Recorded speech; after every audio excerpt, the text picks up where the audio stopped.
we knew it was going to be difficult.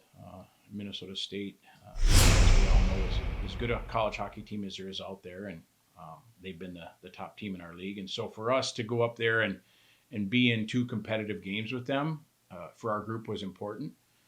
Friday, we felt like our guys did a nice job, especially on the penalty kill. We were 5 for 5 on the kill, and we worked, and we were invested in the game plan.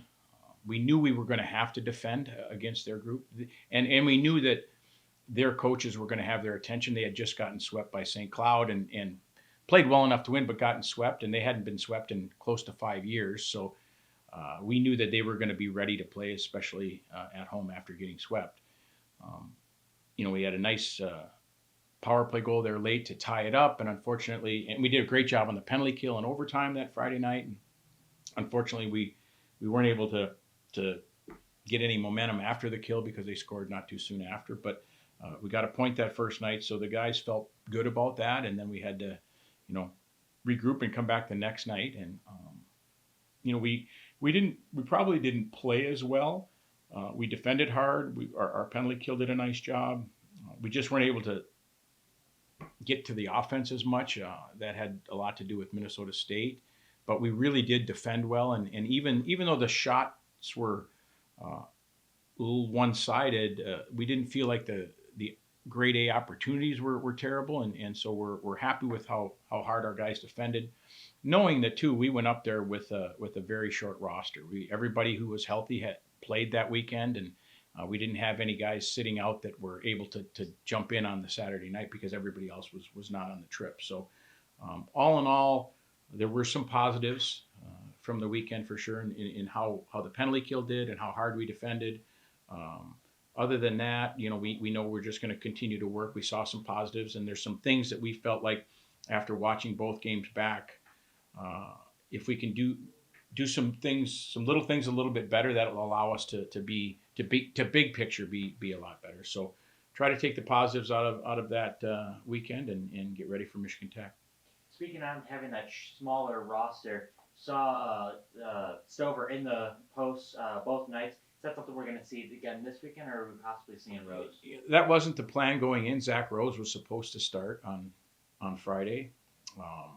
We meet with the goalies on Wednesday and talk about the plan for the weekend. And when we met with them Wednesday, Zach was healthy, and Zach was going to go Friday, and Christian was going to go Saturday. And Thursday in practice up there in Mankato, Zach pushed across for a puck and tweaked his leg a little bit, and we didn't even dress Zach all weekend. We brought him along and we didn't even dress him. So right now I would say we're monitoring Zach each day just to see where he's at, and we'll talk to the goaltenders tomorrow and see where things are and go from there. But right now we're just taking the goaltending day by day based on that. You mentioned kind of getting those points in the goals in that first answer there. Speaking of the goals, Quinn Emerson getting his first collegiate goal with you guys up in Mankato. Just kind of talk about how that kind of helps with the team and kind of mentality around that. Yeah, he was a part of that penalty kill and with some guys and did a nice job and got a shorthanded breakaway and made a good shot to finish it. So fun to see him get his first goal. And the bench was really excited for him because Quinn's a really hard-working young man, and so really cool for him to get that. Adam Pitters had his first goal of the year on the weekend, and so there were, like I said, there were some positives over the course of the weekend. Anything on Zoom? Hi, Coach. Hey, It's Pete. Momo. Hey, Momo. From Seven Oaks Review. How are you today? I'm doing okay. Just wondering, you're going through a little bit of adversity here with the team. What do you think is the key point to get out of this little slump? We take our season, 34-game season, and we take the first 32 and we break it into segments of 8 games. So the past weekend was the end of the first 8-game segment, and when you look at the schedule at the beginning of the year and you see who we're playing and where we're playing, and we felt like it was going to be a difficult 8-game segment.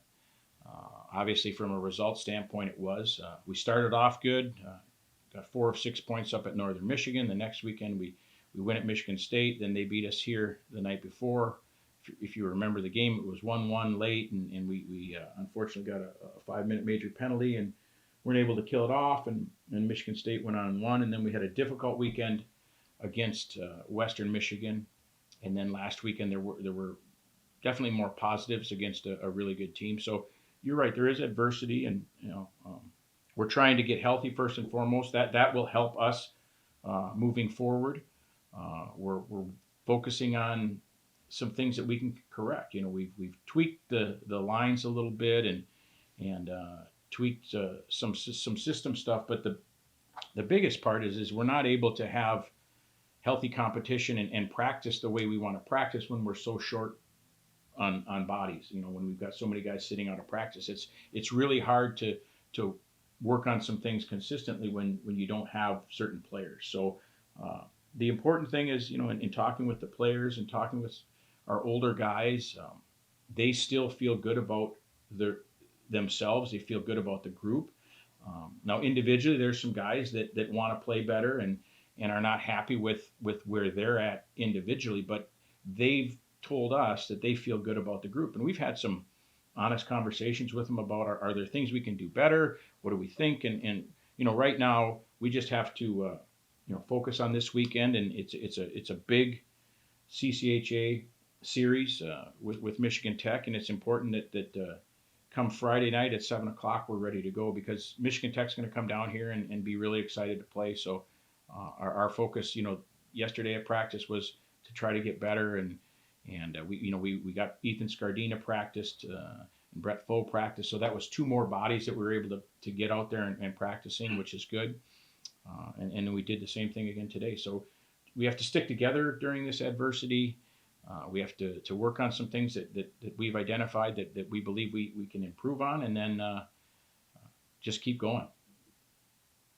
Thank you so much. Yep. Anything else? Yeah, Coach, with Michigan Tech coming in on Friday, you're saying you already started preparation. What's the game plan to try to get pucks by Piatella? He's put up some stingy numbers so far this year. Yeah, I think I said it earlier this morning to another person I talked to.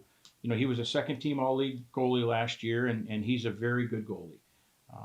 For us, from an offensive perspective, we haven't had as many attempts and grade A opportunities. So I would, obviously getting more shots on him. We've tried to focus this week, in the 2 days with our guys in making sure we get pucks on the net. Maybe we're trying to get too perfect with it as opposed to just get a puck on the net and try to create a little bit of chaos around their net and try to get some more opportunities, maybe second and third opportunities. But yeah, they defend well, and he's a very good goalie. So the focus is gonna be making sure we're getting those initial shots, and then trying to win a battle for a rebound on a second and third effort, and getting as many shots on him is going to be important.